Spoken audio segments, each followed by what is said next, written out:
One of the important conditions of the colon that is largely preventable is colorectal cancer, which is one of the leading causes of cancer-related death in the United States.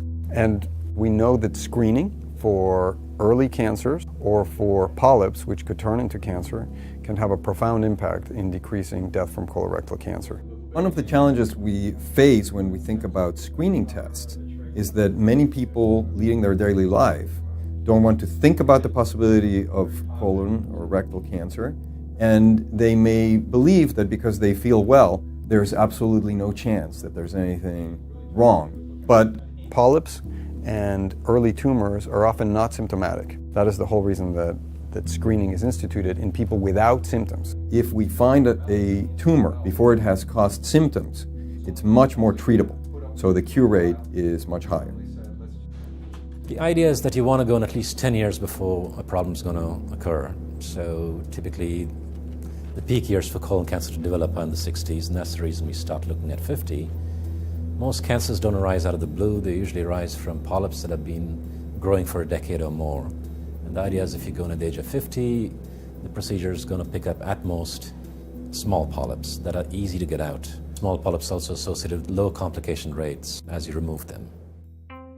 So if you're 50 years of age or older, you should have your colon evaluated with the colonoscopy.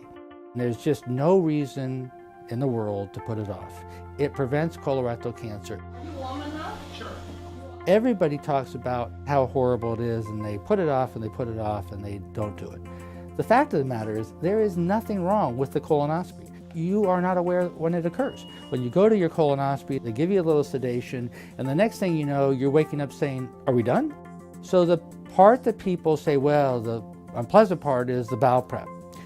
The bowel prep is only unpleasant if you decide to take the bowel prep and then try to go to a movie.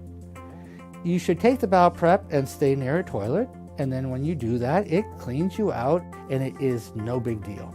Typically, if we find the colon's normal, a patient does not need to come back for repeat colonoscopy for 10 years. Now, that's a long period of time. So it's really important the endoscopist gets to see every bit of your colon. And that's where it's very, very important to have a very clean colon at the time of your procedure. So one of the things we do a lot of is we get referred a lot of patients who failed colonoscopy on the outset for various reasons. And so we use a multitude of very specialized techniques out here. And we also have some very special scopes. One in particular that has a very short turn radius, so it can turn on a dime.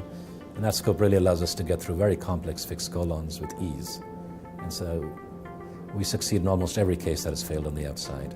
This is a world-class unit, really, and all of our people, our physicians and nurses, our technicians, are really dedicated to providing patients with the best possible safety, comfort, and experience overall.